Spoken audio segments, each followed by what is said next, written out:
Hello, everyone. Welcome to this very special episode of the Two Fish at the Table Poker Podcast. We're going to be discussing the 2020 main event. They did actually have one, everyone, if you remember correctly, and it's coverage on Poker Go. I'm one of your hosts, East Coast Sam. And I'm supposed to be your other host, Legend of Ben on Poker Stars, but because I tested positive, I can't be a part of this podcast. So, Sam, you're on your own. Sorry, I'll see you. Aw, all right, bye, Ben. I'm just kidding. Sorry, De Silva. Ouch. So we'll be discussing the most unusual, unique main events in main event history, the 2020 Worlds of Poker, both the domestic American, the European, international, and then the combined heads-up battle that was encapsulated in a 4-episode block created exclusively on Poker Go. And so it makes for this was kind of the compromise that the Rio had to kind of come up with during the pandemic. Again, 2020 in the summer, this is still, only a couple of months into the first year of the pandemic 2 years ago. So restrictions required a complete sort of safety protocol overhaul of the tournament, given that they did the first, 2 days of the tournament online and then transitioned to the final tables being played out live. Yeah, I mean, it was really interesting how they did it. And I think it worked. I think for what they had to do at the time, keep in mind the vaccines weren't around yet. They really had no idea how COVID worked. I mean, I remember being told back in March of 2020, like, if you're just near somebody that has COVID and you're like 30 feet away from them, you're going to catch COVID. Nobody knew how it worked. Everyone thought it spread through, touching objects instead of respiratory droplets. So I think all things considered, doing a hybrid online and then live event I think worked, and having an international and live and American component also did a good job. And, we'll be talking about a lot of the differences in terms of the style. Even within the episodes, the style changes in terms of which episode you're reviewing. But overall, I think, they did the best they could given what their resources were. And you have to remember, for some folks that say, oh, well, they had 2 tournaments and they just had the winners fight out. You have different time zones. You have the American time zones, Eastern to Pacific time, and then you have people playing from all over the world, not just in Europe. That's just where they flew out the players to play for the final 9 onward, or final 8, I guess you could say. And so I think they had and then they threw in the extra heads up for the bracelet and an extra $1 million to kind of add a certain volume to the prize and prize pool, sort of, to say, like, we're trying here, and you imagine the World of Poker is saving money on all the dealers they would have had to have used and a bunch of stuff, so that rake could be funneled into the extra $1 million for the grand prize. And however, for the actual broadcast, what we see, again, this is after they've played down at the final table. There was a period of time between the playing down on the final table and then the actual table being played. Mm-hmm. And the wrinkle was players had to stay COVID negative and then agree to fly to the location of their respective final table. And as anyone could notice from the actual action from hand 1 onward, the final table lists did not all make the cut to the actual beginning of the proper final table. Yeah, and it's a shame that De Silva couldn't actually make it, because he was probably the player that had the most credentials out of all 18 of the guys that made those final 2 tables. Who knows if he would have won or not? I think he would have definitely been a contender for it. But, it's a shame. We also had at the European final table, one player he was from China. He just refused to fly to Europe to go and do it, which I think is interesting, given that Damien Salas is from Argentina, going all the way to, I think it was Czech Republic where the tournament was. I don't remember for sure, but that's a pretty long plane ride. I mean, I think it's a longer plane ride than going to China. It just goes to show where people were. But I don't blame that guy at all for, not wanting to fly out. Well, you have to also imagine that it was probably announced beforehand, oh, this person's not going to fly out. So they knew that they were guaranteed 1 pay jump if they actually sat down and played. If they did, they'd probably split 8th and 9th place money collectively. So that, a few extra $1,000 here and there.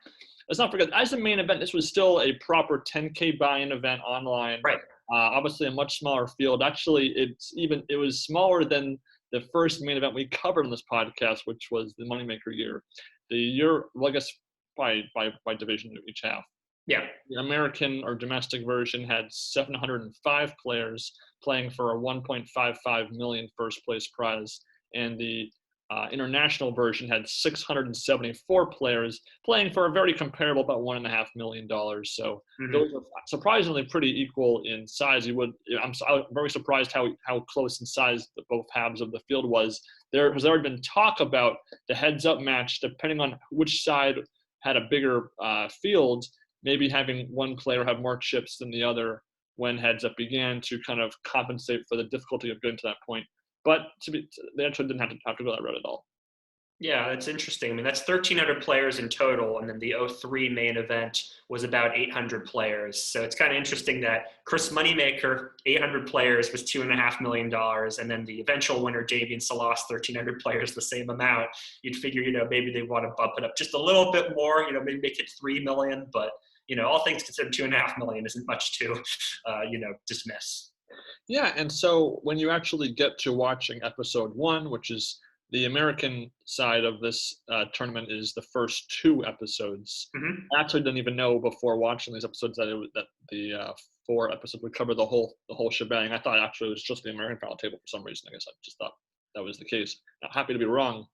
And again, with the Silva not playing due to testing positive only like a few days or a week before the tournament properly began, you have 8 players left, and Mr. Joseph Hebert has the overwhelming chip lead, and I guess he must have had a couple of the final bust-outs during the online portion of the tournament. Yeah, and he really kind of is involved in over half of the hands. A lot of short stacks. Remember, in online tournaments, the blinds these aren't 2-hour levels like you would have in the live main event. So, short stacks hang on a little bit longer. They're not as deep comparatively to past main events where you have, the chip leader having 150, 170 big blinds. Even the chip leader here, Hebert, closer to 100 big blinds when the table begins. Yeah, one thing that you didn't mention about the table dynamics is that everyone was required to test negative for COVID, but there was no social distancing, so all the players are, fairly close to each other within 6 feet. Some players wore masks and some players didn't. That wasn't a big factor in the tournament. It is kind of interesting that quite a few players chose not to wear masks, because you'd think, that conceals so much of your face, that would give you an advantage. You have fewer tells. Mm-hmm. That's a good point. And unfortunately, no Norman Chad in the booth. It's just Jamie. They don't have the chip graphics at the top of the screen as they've had in the sort of pseudo-live final tables. And once again, we have sort of just generic music used for the introduction. We didn't mention it for the last episode, but 2019 had no unique music after we enjoyed the music in 2018. And that carries over into 2020, unfortunately, with just kind of generic. Well, right out of 2011, 2012, that music they had for the introduction before they started using the actual songs. And there was kind of this awkward Jamie and Lon introduction to some of the players when episode 1 begins, kind of like, oh, here's him from blank with this many chips. And Jamie's like, yeah, he might try to do this. It's just this really kind of weird commentating, sort of announcing of these players in the intro. Yeah, it was odd. And, in terms of the player stories, you mentioned Hebert having so many of the chips. He's also the main character by far. Like right at the start of the episode, we get Jeff Platt, who gives, sort of a presentation about, or actually interviews Hebert from a quite considerable distance away because of social distancing, which I thought was always funny when I saw that. It took me out of the moment. But anyway, interviewing Hebert about his mom having passed away earlier in the year and how he was, sort of dealing with that. And that is a recurring theme that runs throughout the entire episode. They mention it multiple times. They give Hebert multiple interviews where he talks about this. And then the other players, we get little bits and pieces about their personality throughout, mainly from Jeff Platt. We don't really have too much table talk, but, it just kind of feels like such a lopsided edit. This final table kind of reminded me of the 2015 National Championship. It was a 2-part episode of, I think that was where Lonnie Harwood took it down. Yeah. Lanu made a sort of a cameo appearance in 6th place there, and you kind of had the vibe. You kind of had this closed off, semi-dark, quiet room. 2 episodes. First part only has 1 or 2 bust outs. The second part has the rest of the tournament. It's kind of a dry, slow, not relative. The pacing is, the hands is relatively okay. It's just not the most exciting poker in the world, but it's a final table, with a lot of ICM considerations and, big stack kind of getting involved in a lot of hands. It kind of had that similar motif vibe for me.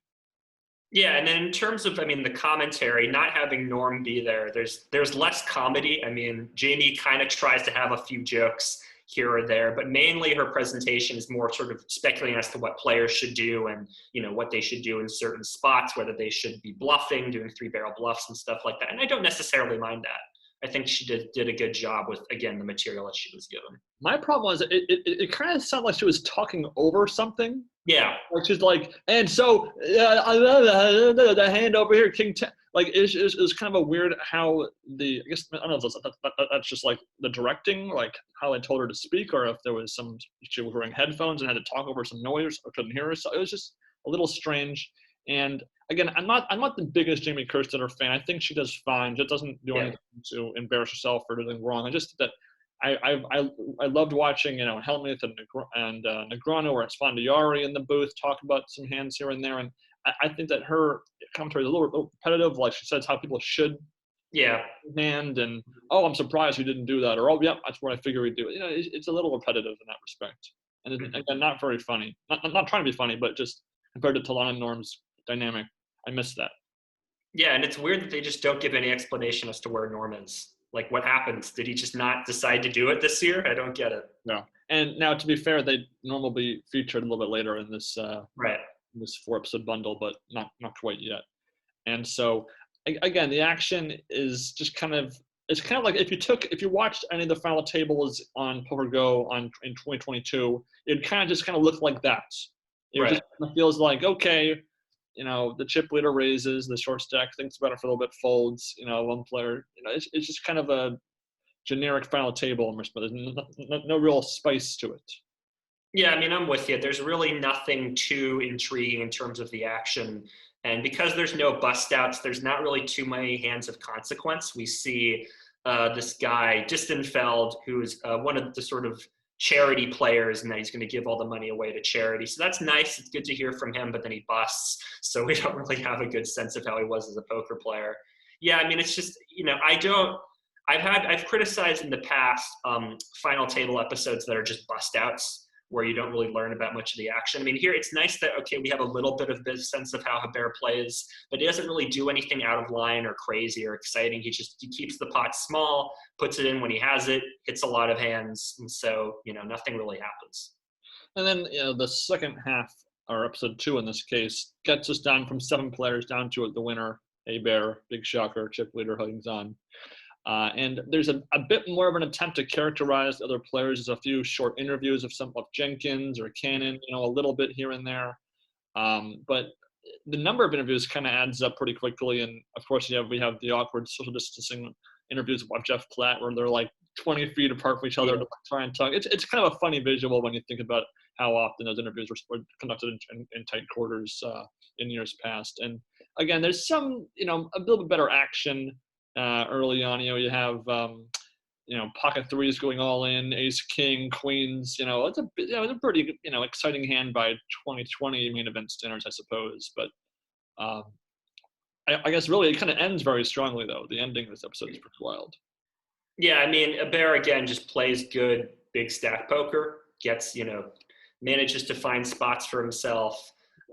Jenkins is sort of the old man at the table. He's 63 years old. He's never played online before. He wears a Make America Great Again hat the whole time, which I'm not trying to make a political statement, political free podcast, but I thought that was funny. Just I wonder if that's genuine or if that's a way to needle people or both. I don't know. I thought that was funny.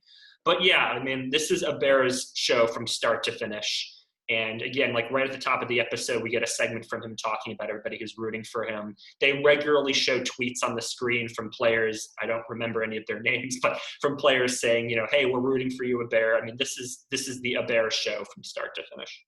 And it's funny, when I first saw the headlines a couple of years ago, Hebert wins. I thought it was pronounced Hebert. I just assumed it was pronounced Hebert or something. Yeah, me too. So it's kind of funny to hear the word pronounced Hebert. And I apologize to Hebert if people, call your name incorrectly, because I was saying, oh, hey, Hebert. No, Hebert.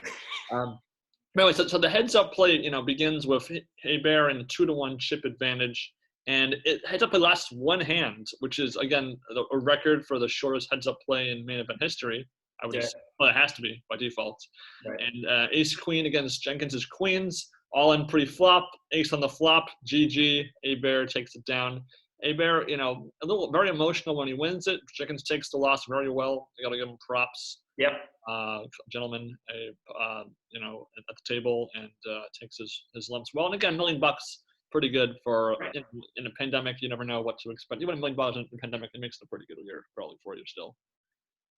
Yeah, I mean, it's a genuinely like heartwarming moment. Like even after the ace peels off on the flop, like Hebert's on the verge of tears. And then after the fact, they show a moment at the end where he's calling his family and he's crying, and they have the microphone set up just right so you can hear the person on the other end saying, congratulations, he won. Like it's a very touching moment. Like it really, because they did a good job establishing who this guy is and what he was playing for. I mean, this was really an accomplishment of these 2 episodes, even if it was very predictable at the end that he would win because he's the chip leader. I think it was good in terms of his character. Absolutely. And so again, it's not the most exciting couple episodes, but considering they put something together for us to watch, at least we can appreciate that. And then things shift all the way over to Europe for the European final table, which I guess if you're trying to play the card of American favoritism versus European, they only give 1 episode to this final table, even though it covers many, many more blind structure levels Right. in the tournament. So again, if 8 players, as 1 player chose not to make the trip over from China. And Damian Salas is really kind of the only name I recognize from this roster of players. Yeah. We knew from his 7th place finish. Mira. And again, it's the Damian Salas show, much as Hebert was in ruling the Hebert show. This is the Damian Salas show. Yeah, absolutely. I mean, it's interesting that they did compress it down into 1 episode. I mean, they'd hyped up Hebert so much. You can definitely feel like the editors and producers are putting their thumb on the scale for Hebert. Again, I don't blame them because it's such an emotional, heartwarming story. But Salas also does get some moments where you get a sense of who he is as a person, certainly more so than his first main event run. We learn more about how he is a conflict lawyer, so he sort of has that logical thinking and analytical thinking already. We see him talk about his family. His daughter gave him a main event bracelet made of paper mache, which I thought was very cute. Yeah. We get a sense of, I guess, him as a player. I mean, he's a little bit more willing to mix it up than Hebert is, make it with crazy hands, but also he caught a lot of cards. I mean, he got queens and ace queen and all these hands a lot of the time. And in the second hand of this episode, he makes quads on the flop. So that just goes to tell you how good he was running. He wins the first 3 hands of the episode, including the quads in hand number 2.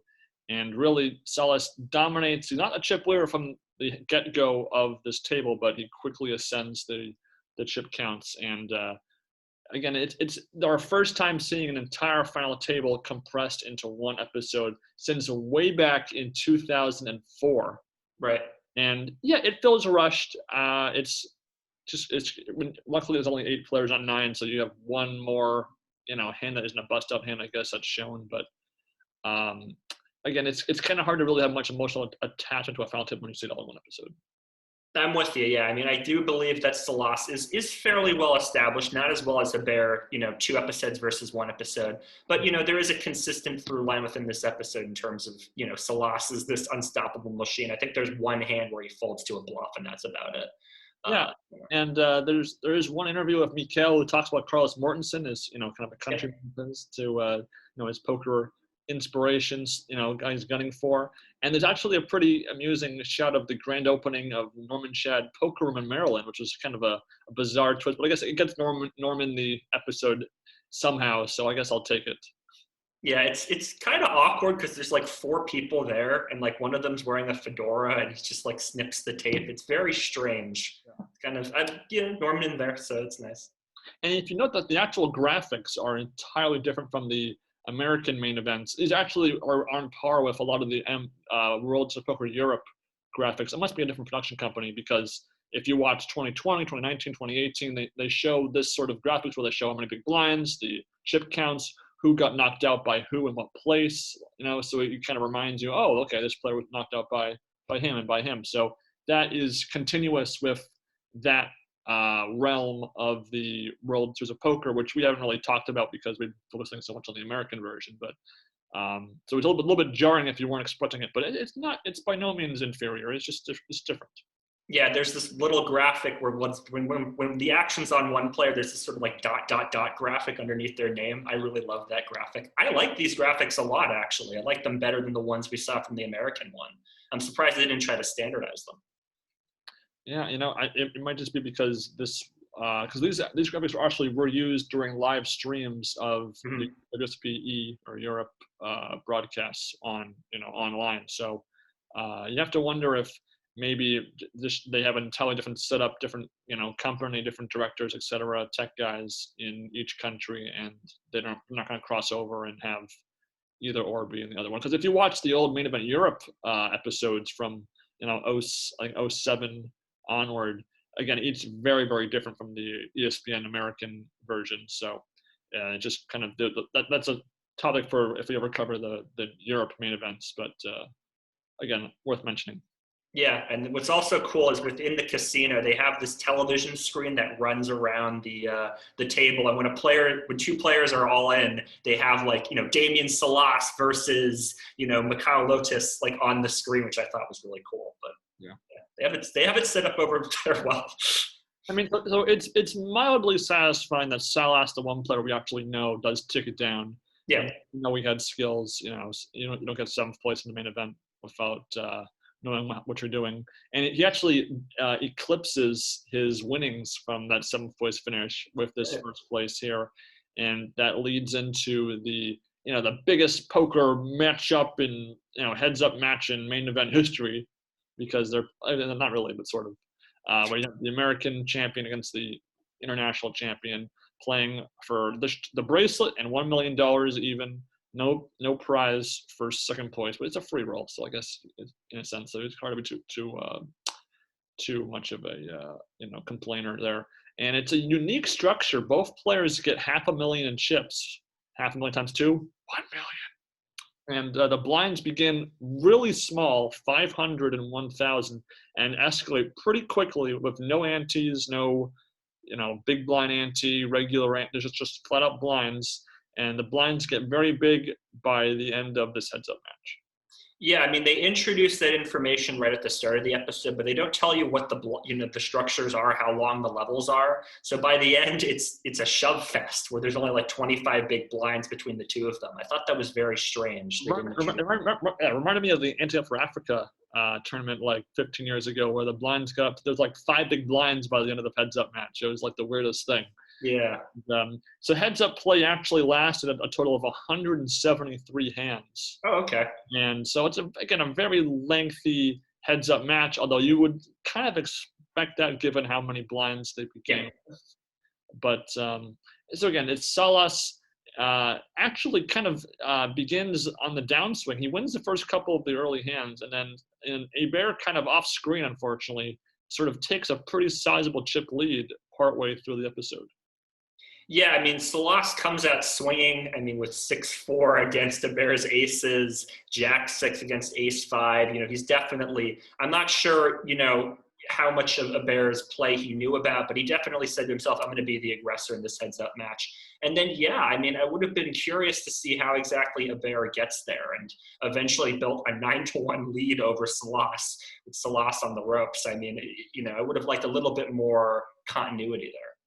Yeah, and then as Salas kind of tries to come back from that big deficit, Hebert gets them all in pre-flop, and Hebert's behind, but again, you're like 40% chance to win it, and even if you lose, you still have a chip lead, so I can't blame him too much for those sort of not quite slightly hasty shoves, but again, a king high pre-flop or a suited king, you definitely want to.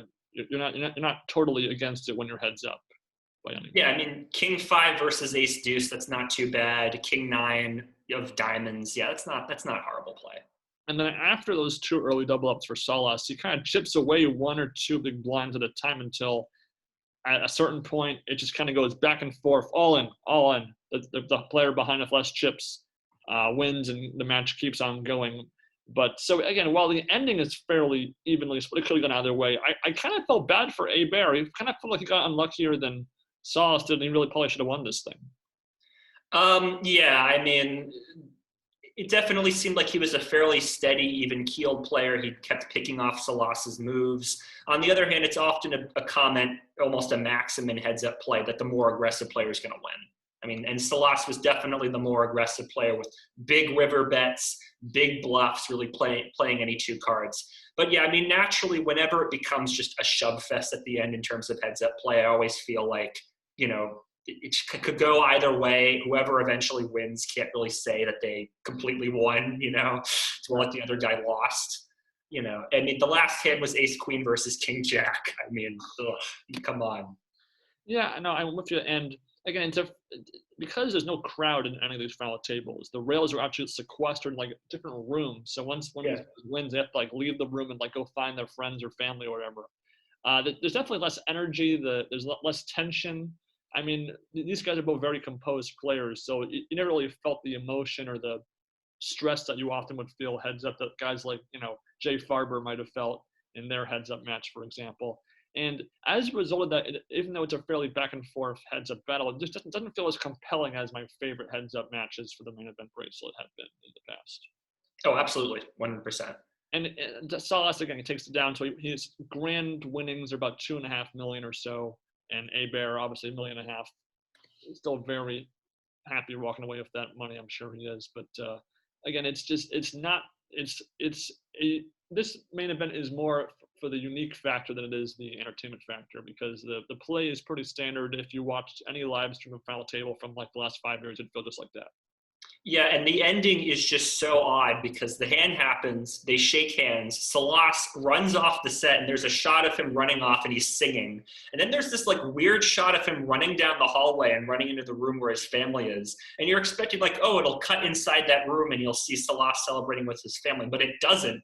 It cuts back to Hebert, just completely silent, grabbing his bags and then leaving. And then there's a shot of him in the hallway walking away, just like with his bags. There's no bust-out interview with Jeff Platt. There's no finality to it. He just leaves. It's a very strange ending after so much build-up. Like ceremony of like Jack Apple coming over, Damian Salas, our champ. There's none of that.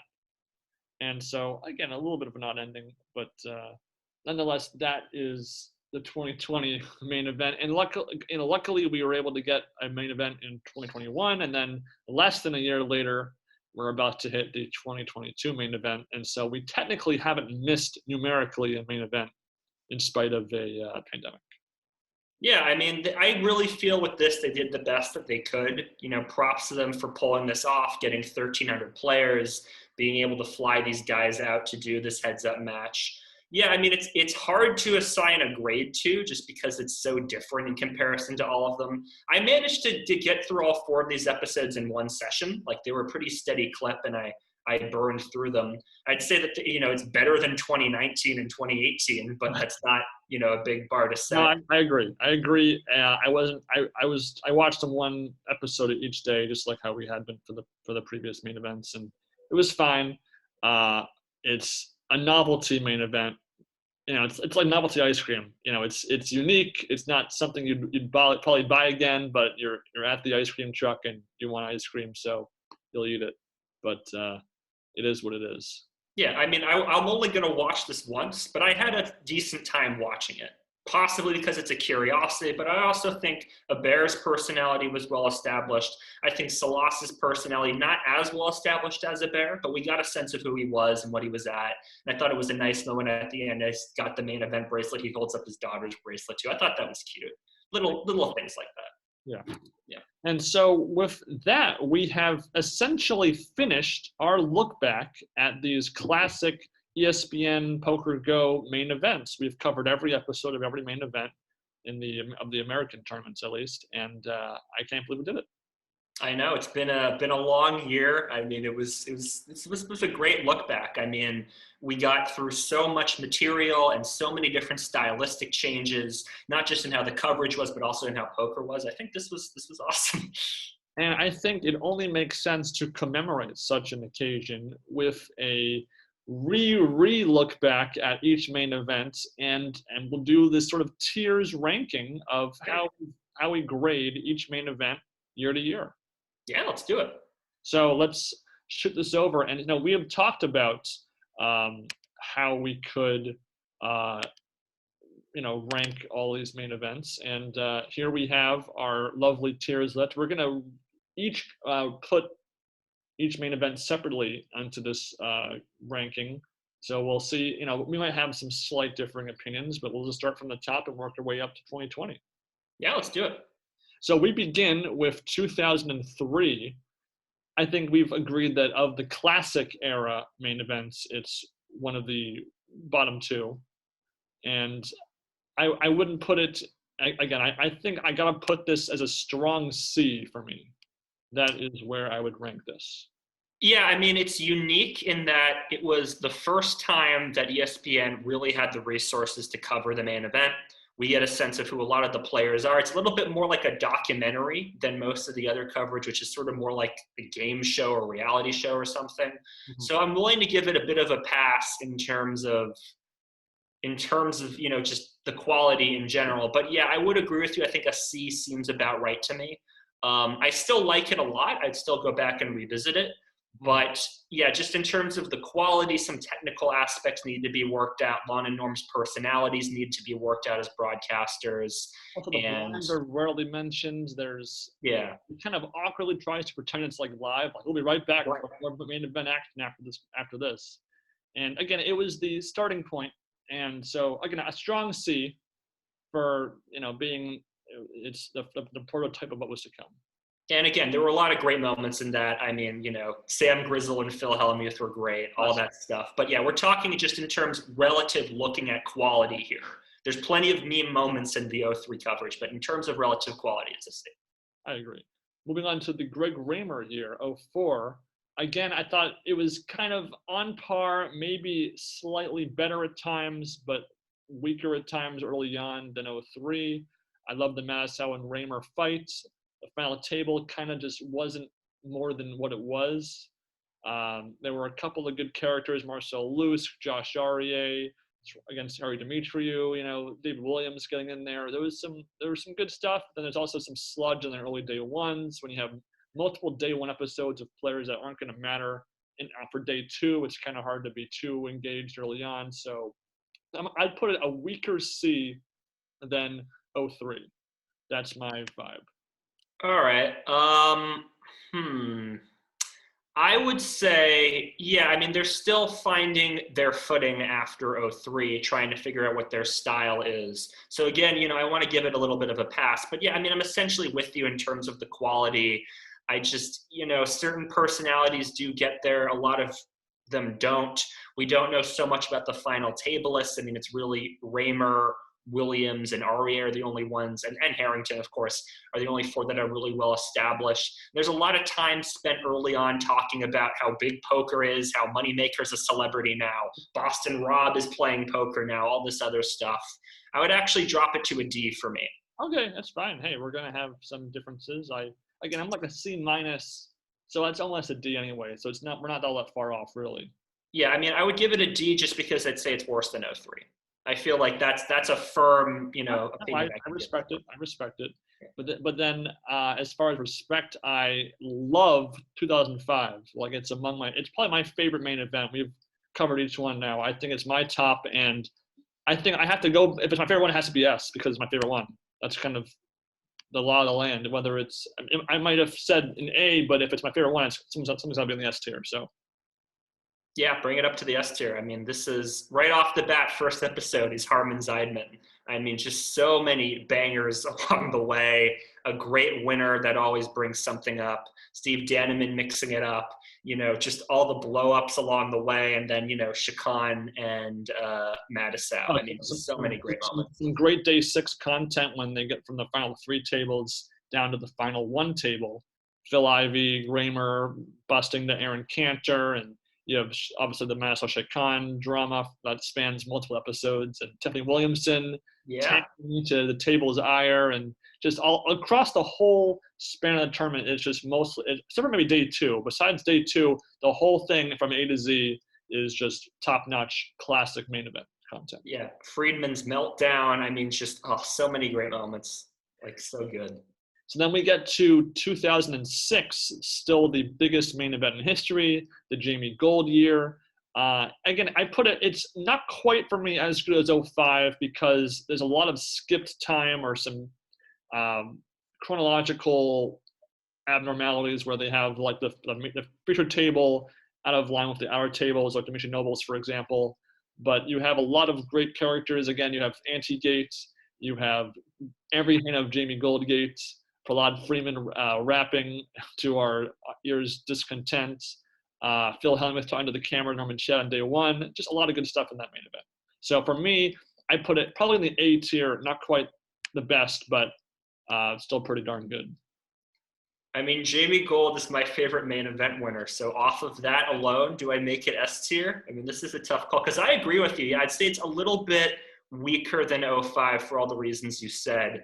I love Jamie Gold so much. Just the most entertaining poker performance of all time. But we're not discussing our favorite main event winners. We're talking about the whole main event as a whole. That's where I'm drawing the line here, and we can always readjust these letters as we're talking more about the later ones. So these are not set in stone. We can always make it fine, alterations towards the end. But I'm gonna go A. I'm confident in my A placement for. Yeah, and then I mean Cunningham too. Yeah, I think I'll go A as well. I mean, I do love Jamie a lot, but I also feel like some of the final tables could have been better characterized. We don't have a great sense of Waska. We don't have a great sense of a couple of the other guys. I love Gold though. I mean, again, I could watch a Gold compilation video right now and I'd be happy. But yeah, A, I think A is fine. Okay. We move on to 2007, the Jerry Yang year. Right. And again, this was that first year of that sort of graphical overhaul where they kind of still classic main event, but it's kind of the second era of that main event. So the new interview room, the new chips, the new graphics, and etc. And I mean, a lot of this main event blurs a bit with me of '08 and '09 because they all kind of follow a lot of the same formula. They would expand upon showing a sort of 2 parts episodes for the middle days of the tournament when that had often been 1 day. So what are your thoughts on '07? Where would you rank '07? This is a tough one because, yeah, I mean, it's a tough one. I mean, I love the Jamie Gold episode, Day 1D, where they're just ripping on him the entire time. It's such an awkward edit. I love the final table. I mean, the final table is just so crazy and entertaining. Scotty Wynn's blow up is super memorable. But yeah, I mean, there are definitely Javad Khan's really cool. I can understand that why he rubs some people the wrong way, but I find him very entertaining. Mm-hmm. This is a tough call. I mean, I think it's between an A and a B. I think I'm torn a bit because there were a few dud episodes, and once these main events got beyond 12 episodes, there's always a few duds mixed in there. And this final table was a good final table, but we've had some like '09 and 2010s were like super exciting, whereas this one was good, but it kind of was just kind of all about Jerry Yang being the chip leader, which is fun, but on rewatch it maybe wasn't as pulse pounding as it could have been. But then again, I'm torn a bit. I might just put it in a B for now, and maybe I'll change my mind once we talk out what other B grades will be. That's my thought. I mean, Ben, Lee Watkinson versus Jerry Yang trying to outplay each other is just classic. But the Scotty, I remember when we got Poker Go, I said to myself, I have to watch 2 things. I have to watch Anton Morgenstern's blow up in 2013. I have to watch Scotty Wynn's blow up in '07. I mean, those 2 moments are so memorable for me. So for now, because I just thought of that, so it's going to bring '07 to an A for me. Okay. Because I feel like that moment is just those moments are so memorable in my head. I feel comfortable giving it. I just realized my first 5 main events, I've given all 5 grades. So I know it's funny. So far. All right, so we'll move on to the most meme-tastic viral main event in history, the '08, won by Peter Eastgate. Phil Hellmuth, obviously, Mike Mattisau being, again, historically, it's by both of their deepest runs in the main event by far, ever since sort of, the mid-2000s. Yeah. So that's pretty cool. Obviously, Chino Ring made for a very fun, dynamic character to follow along in the last half of the tournament. Some of the best Day 5, Day 6 content in main event history, I'd argue. The final table was fine. It's not super memorable. It exists. It's not boring. It's not top tier. Uh, I think overall, besides maybe some of the day 2 content, this was a very consistently entertaining main event. Yeah, I'm with you. I mean, there was, Phil Hellmuth saying he has to go to Afghanistan, just all sorts of just really fun stuff. I'm gonna go with A for me. I'm gonna go. Hmm? I'm gonna go with A because it's in this sort of realm of the main event. It's probably my favorite of in this sort of like from '07 to 2010 bracket of time. It's my favorite main event. So I think I gotta put it A for that reason. Yeah, Tiffany Michelle, is very memorable. Yeah, so many Hellmuth moments. But I do feel like it's weaker than '07 and '06. So I don't know if I want to go A or not. Mm-hmm. Well, A minus. I mean, or whatever you want to justify it as. It's totally your call. But I really like I'll go A too. I'll go A as well. I mean, some of the most rewatched hands in the main event history are from '08. Dragomir, Hellmuth, that Fulham day 1 with the full house, stuff like that is JRB busting out on day 4 on a 4-outer on the river. Yeah, this it's so memeable, you're right. Yeah, I mean, it's a little weak in terms of, I think, the final table, like you said, but again, there's plenty of good moments. The 1-outer against the guy. Oh my God. Yeah. Yeah, it's comfortable. I'm comfortable tonight. Okay. Moving on to 2009, the Phil Ivey, Darvin Moon, Joe Cadda year. A great final table. Mm-hmm. One of the I think the best final table up until this point in the main events. I think a relatively weak lead up into the final table though, because they really stretched out 4 episodes, and but Ivy being like middling stacked the whole time, and then Darvin Moon's ascension, obviously. I think that day 5, you were a bit more down, but that day 5 final figure table with Hashem, Elke, Schulman, just everybody was really cool to have that many big names at the featured table. I think also there was Dennis Phillips and Peter Reese making deep runs. That was very nice. So I'm gonna go with a B because I think that it's a pretty inconsistent main event. It had a great Lex Veldhouse episode on day 1, but the rest of day 1 was pretty much a dud and a lot of boring wild card hands. So I think it's a very bipolar B for me. Yeah, I'm with you. That's about right. I mean, the final table is just really funny seeing Kata, I don't want to call him a luck box, but yeah, he got lucky in a few spots. Seeing Ivy make a deep run, and they were able to really build his narrative throughout. But yeah, it's not as memorable as '08 is, and yeah, some weak moments. I wish a couple final tables again feel undercharacterized. So yeah, I think B seems fine. We move on to 2010 main event, one of the longest episode count main events.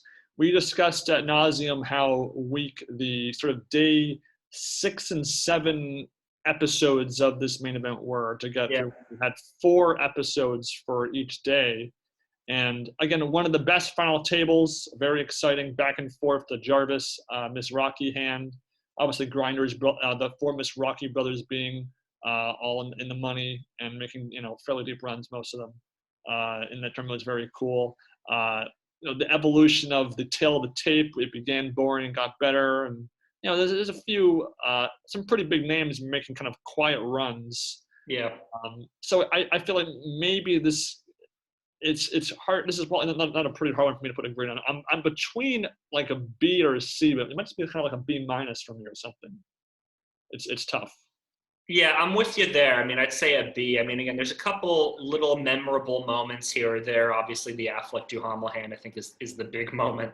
Yeah, I mean, it's okay for the most part. There's nothing that super stands out in my mind as being exceptionally good or bad. So that leans me more toward a B rating. Okay, no, that's fair. So it's a weak B. Yeah, it's a weak B. A weak B, but a B is a B. So hey, grade point average is fine. So moving on to 2011, the first year of the modern main event episode style, out of the classic era now to the modern era. And again, I thought it was a breath of fresh air after I was kind of a little getting a little kind of worn down from just how many episodes 2009 and 2010. Yeah. It was a breath of fresh air, a bit more lively. There's some pretty good comedy. I mean, you have Hellmuth ranting on day 3 and day 4. You got Robbie Diamond's Phil Hellmuth Tank Hollywood against Tuan Vo early on, and then one of my favorite day 5 table rosters with Negreanu and JRB and all the action on that table. And again, Ben Lamb from episode 1 going the distance, being a relevant character, and of course Doc Sands and Erica Motino making a deep run there. I believe at the time I gave that whole season like it might have been a B plus or A minus. It was something in that ballpark for me. Mm-hmm. What were your thoughts there? Yeah, I mean, in terms of the final table, I'd say in terms of personalities, it's I think the weakest final table. It's among those, yeah. Yeah, I mean, P.S. Hines, Peter Eastgate wasn't super well characterized either, but P.S. Hines was even less characterized. Martin Stasko really didn't get much.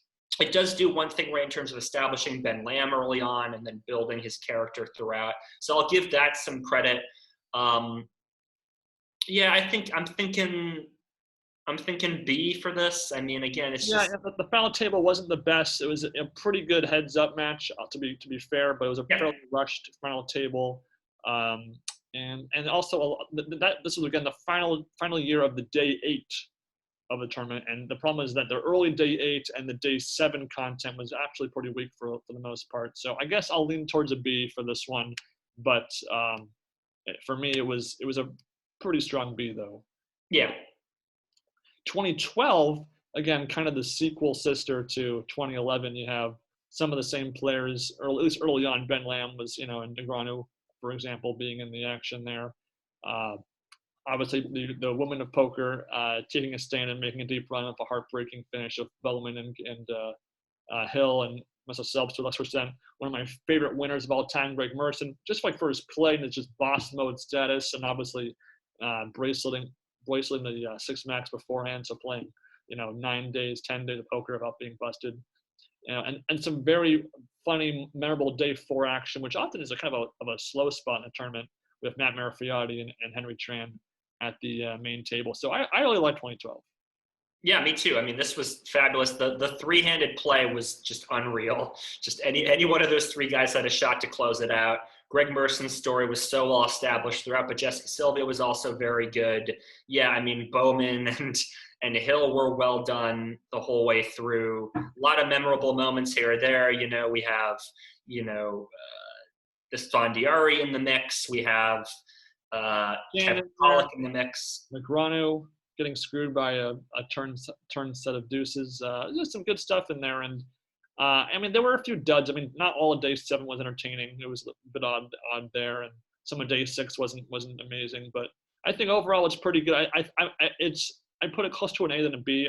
I think it's a weak A, but it was it left a large imprint on me as a person. So I think just for that factor alone, for me, I'm gonna lean towards A. Yeah, I mean,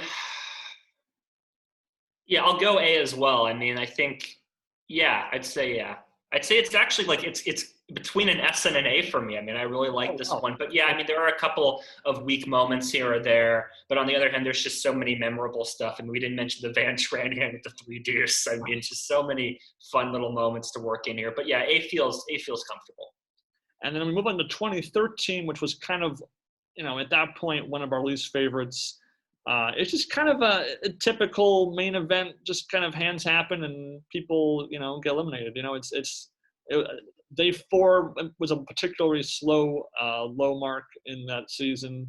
Day 3 was pretty good at Ivy at the main table. That was pretty good. He ends up busting, and then you have Max Steinberg, be a player for a little bit. Final table was okay. I mean, the heads up was pretty good. Having an entire back half of a final table just for heads up was at first for the time, and that was very cool. I put it in the C. I think it's just like a plain C for me.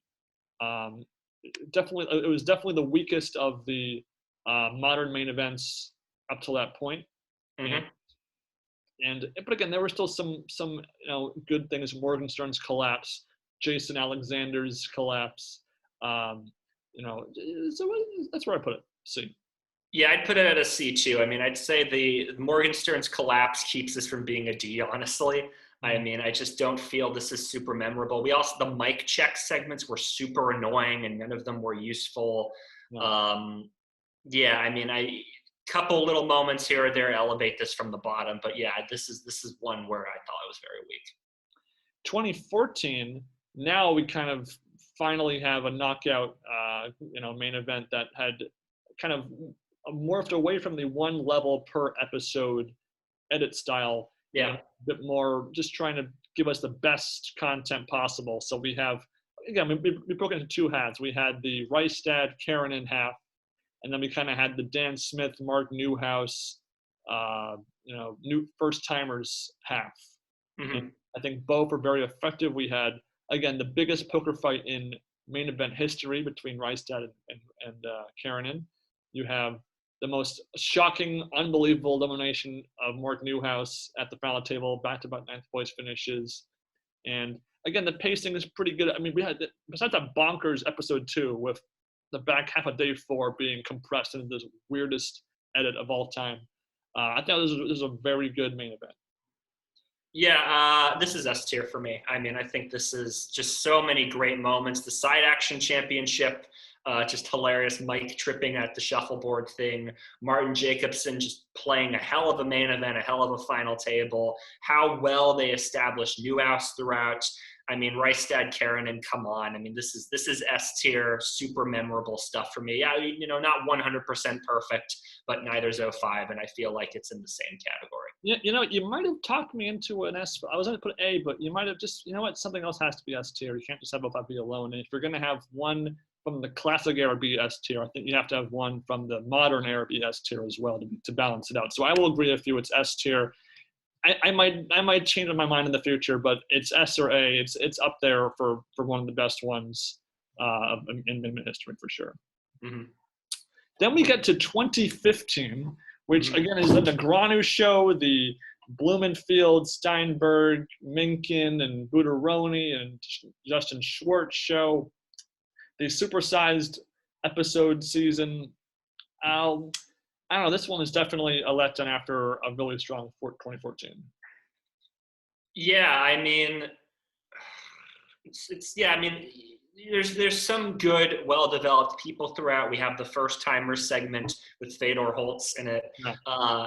We have a couple, moments here or there, but yeah, it's not nearly as exciting as 2014. That's in part because of how the final table play out with McKeon just going wire to wire. It's not as interesting to watch as a guy ride a short stack for forever and then pull it off. Yeah. I mean, yeah, it's hard for me to remember a lot of memorable moments in the early episodes. It's really toward the later episodes that I really start to remember things. I mean, you have Helmuth in the early episodes, the first two. Yeah. And when I was watching this live on TV, I was super into Negreanu. But then when you rewatch it, it's just kind of Negreanu dull overload. It's just kind of there, not really super involved in these crazy wild poker hands that you can break down and be like, oh, should have done that or should have done this. He just kind of plays almost ABC for a lot of this main event. Not really. And there's some table talk. It's not a ton. Maybe, there's like maybe 1 or 2 lines per episode maybe of Negreanu's table talk. I would put it's between B and C for me. The final table is pretty dull, but the edit for it is pretty good considering what they had to work with. I might even just go like a C+ for this one, so I'll put it in the C tier. I'm glad it exists. I think Schwartz is, Bust Out is, again, one of the best Day 7 knockouts in main event history. But it's a long, like every other episode's a double size after you're halfway into the season, and they don't need that much time. So I got to put it like a C+, a C tier. Yeah, I feel comfortable with that C. I mean, I wouldn't really want to go back and rewatch these episodes again. I mean, there's, again, a lot of my memories come toward the back half with, Newville's interesting facial expressions and Negreanu's blow up and all that, just not super invest worthy. And, looking at it and seeing, I would say it's in the same camp as 2013. So yeah, C feels right. Okay. 2016, the Brit in the Beard year with Kassouf slowing the game down. We have, again, a lot. Like half a season is bonus length episodes. A lot of dull hands. Like I think like of my top 10 least favorite episodes, this season has at least 3 of them. Yeah. Well, I guess up until this point in the main event, we'll clarify because it gets worse as time goes on. So again, Kassouf, I'm a fan of him now. I was not a fan of him back then. I'm still not a fan of Keating. Kui Win makes for a great winner, a very entertaining heads-up match. A final table that was above the standard of a lot of the ones before it. After we had a couple of exciting ones, 09 and 2010. But again, it's just a slow season. We have obviously our boy Mike making it in 15th place. I put it probably in the C tier because they're still the crescendo. The storyline comes such a great crescendo of kings against aces, of Kasuf busting out in 17th place, and that does elevate it, even if it's means starting through a lot of dull hands. But Kasuf plays pretty good poker, and so it's at least has that going for him too. So I probably put this in the C category, a weak C though. Well, I'm going to put this in the B category. Wow. Changing it up for a couple of reasons. One, and this is something I think I said when we reviewed this episode, is I remember this season very well because of Kasuf and Keating. And, we didn't really like Keating, and, Kasuf kind of rubbed us the wrong way. But I'd say just being able to remember these episodes puts this above 2013 and 2015, where I'm really struggling to remember a lot of details. Mm-hmm. And the other thing is I love Kui Win. I just think it's just so funny to see, like, you have Cliff Josephine, who, like, everybody thought was going to just clean up. He's got all these coaches and all this stuff with him. You have Gordon Veo, who, isn't as accomplished as Josephine, but still is pretty accomplished. And to just see Kui Win come in and roll up and win this thing, hands down with, not too much opposition, it really is a reminder that poker is a game for everybody. Anyone can play. So, yeah, B tier, and also Mike's awesome. So, yeah. I mean, some of your points make sense, but there were so many boring episodes in the first half. Day 7 is pretty good. That's pretty good. So once the Kasuf drama kind of kicks in, the table is yelling at him, and the jack comes in. That's all great. But up until that point, besides the Madison hand, really, it was just a lot of my favorite players getting bluffed off, whether it's Gail Bowman or Wisner on day 5 and folding the best hand. It's just not very rewarding stuff to watch that. So I kind of have maybe it's a bit subjective bias there, but I can't give it more than a C tier for. That's okay. Yeah. Moving on to 2017, the first year of the Poker Go era. Again, we have something that was awkward, rushed, fast-paced ending. You have entire days, sometimes multiple day ones in one episode. Some content kind of sneaks in there is pretty good, whether it's Esfandiari's tank call in the river or Helmuth folding ace king and declaring if I fold ace king is good for ratings. There's some hidden gems in there. Chino Rim against Kenny Holler is all right, but really that first half is pretty weak. And then when John Hesp and Mickey Kraft and Cotton Snuffer get into the fix, then it gets a little bit more entertaining. But and the final table was, mostly good. I mean, Noah's deflating hand besides Mark Noah's bust out and Gil Bowman's in 10th is John Hesp cooler against Blumstein. But I mean, I think I put this in the C tier when we discussed it a few weeks ago, and I think I got to stay there for my grade for this one. Yeah, I'd say so. I mean, I think the analogy I used, it's like you're watching a detective story and you think one guy's the killer and it turns out somebody else is the killer. I mean, no offense to Scott, but just him winning just if John had won, this would be like A or B tier, like handily. Like, it's just so well developed and all that. See him go out in 4th, and he was very under-edited in the final table. Was disappointing. And yeah, again, I'm just struggling to remember a lot of these episodes. People like Salas stand out in my memory, but that was really because of later events. Yeah, I mean, just nothing super exciting. And yeah, the editing was very weird. And also Joe Stapleton automatically brings it down a level. So yes. But in retrospect, I was happy that 2017 was as good as it was, because 2018 is a drastic drop in quality. We mentioned how much we hated 2018 when we talked about it. I put it in the D tier. My least favorite main event up until this point, chronologically at that point, just kind of a dull, sludge-filled main event. And Joe Cata making a deep run was really kind of the only bright spot. And I guess John Sin's solid play and overall jovial attitude was pretty cool. But overall, it was just a grind to get through those 15 episodes. Boom, D. Right down at the bottom. I'm right there with you. Yeah, just really dull. Just nothing too much to hang your hat on. The editing style is very flat. No real sense of who any of these guys are as people. Just very boring, blah stuff. And then we get to 2019, which we discussed less than a week ago. And this makes 2018 look like, Citizen Kane in some respects, because it is, again, a grind, 15 episodes, same length as 2018, of just boring raisin takes, feature table heavy, no real comedy, monotonous commentary. And the final table was okay, I guess, but not enough to make up for the drudge that the earlier action was.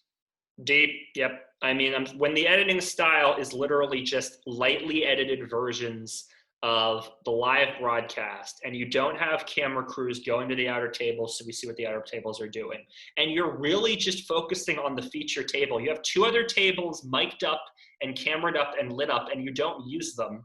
It's just annoying. I mean, yeah, it's nice that Dario got so much screen time and he was well developed. Obviously, Greenwood Sue was a big hand, and that was memorable. Mike, our boy, making a deep run, also good. But yeah, there's no heart there anymore, and so it's got to be a D. I mean, we had discussed before doing this rankings if we were going to have an F tier. Yeah. I didn't. It's kind of hard to give any TV an F when it's not scripted television and you can point to plot holes or something like that. But I would say that Mike basically having his own episode pretty much saves this from being an F tier and makes it sort of D minus, just barely a passing grade, 60.1% out of 100, because that was arguably the best episode of this entire run. And again, just not skip that year. You don't need to watch it. Just watch something else. Watch 2014, something, please. Yeah, just. And sorry, Mike, but we literally just discussed 2020. It's hard to put a grade on it. It's only 4 episodes. It's an experiment of sorts. It's a compromise. It's something. It's unique. It's the first main event to be more than one table of, final table play, one final table heads up. For that, it kind of gets a novelty boost for it, even if the actual hands shown weren't super exciting. Mm-hmm. I put it in the C tier, kind of an asterisk, like, it's like giving a participation ribbon. It's not quite a last place finish, so that's what I'll give it. Yeah, I mean, I would almost decline to rank it because I just feel it's so different from all of them. Mm-hmm. But I'll rank it just because we have it here. Yeah, I'd say like a C. Yeah, I mean, it does a good job, again, developing Hebert, and it does a good job developing Salas. Mm-hmm. I feel, again, they did the best they could given the resources, and props to them for doing 4 episodes and having everything set up. But yeah, just, the thing I'm going to remember most is just that ending with Hebert packing up his bags and leaving, and there's no bust out interview. Like, it's just so awkward. I feel like I got everything I got out of just one watch. Props to Salas for winning. No fault against him, but yeah, see. So there you have it. Those are our rankings, kind of in like a laser gun of a trigger. Yeah, I know, right? As you can see, we're the main event. If you did like a standard deviation graph, definitely declining in quality.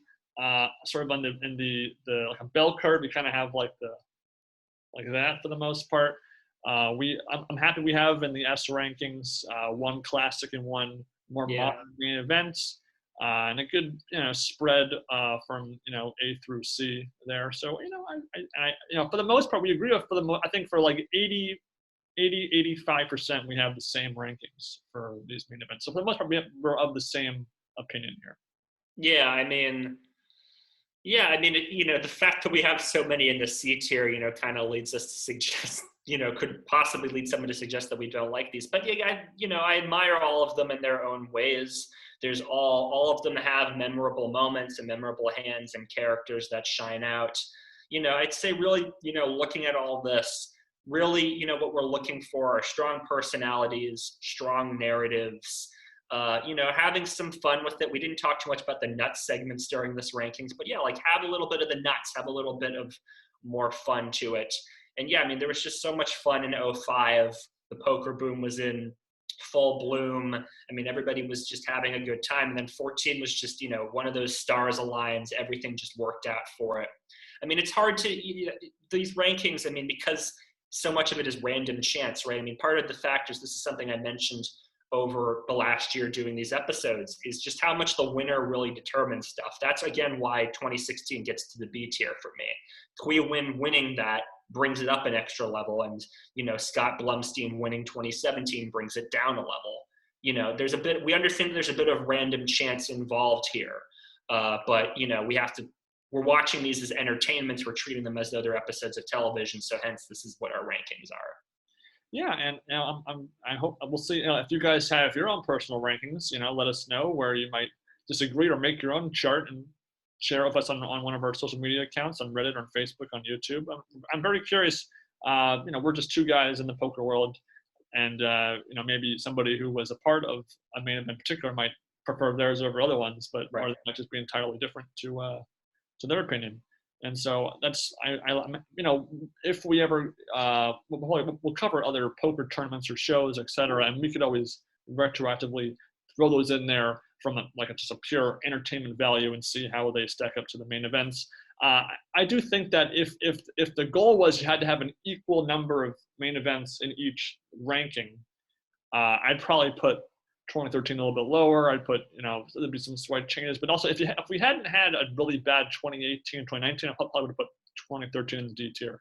But it was just a little bit better than those two on the bottom there. So that's kind of my tune-up thoughts would be for this ranking. Yeah, that's fair enough. I'm still sitting here saying Jamie Gold's 06 S tier or not.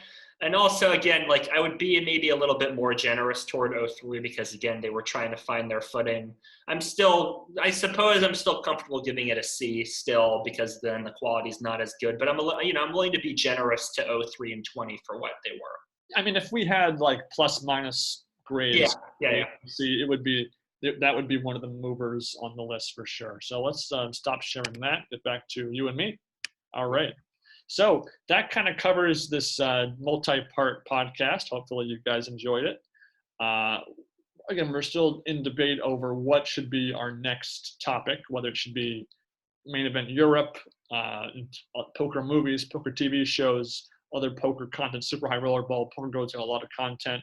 Obviously with 2022, the main event approaching and everything else, there's a lot to discuss too, but we're open to suggestions, comments, requests, guests. If you want to join us for an episode, talk about poker with us, happy to have that too. Really, this is kind of a turning point for this podcast. It can go in any direction, really.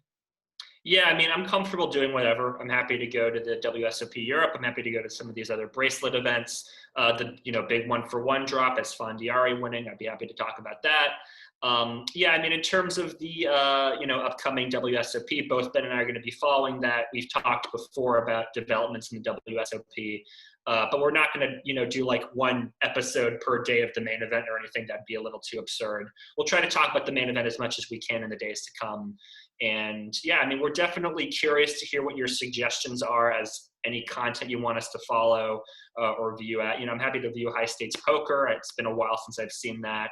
Or any other poker shows like 2 Months, 2 Million. If there's some poker game show that you want us to review, I know there's a bunch of them. We can take a look at that.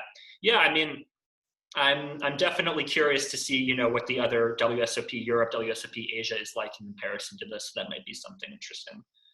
Yeah, I think so. For now, though, we'll leave you guys on that note. And thank you for listening. Enjoy your poker, enjoy your TV, and enjoy your poker on TV. Take care.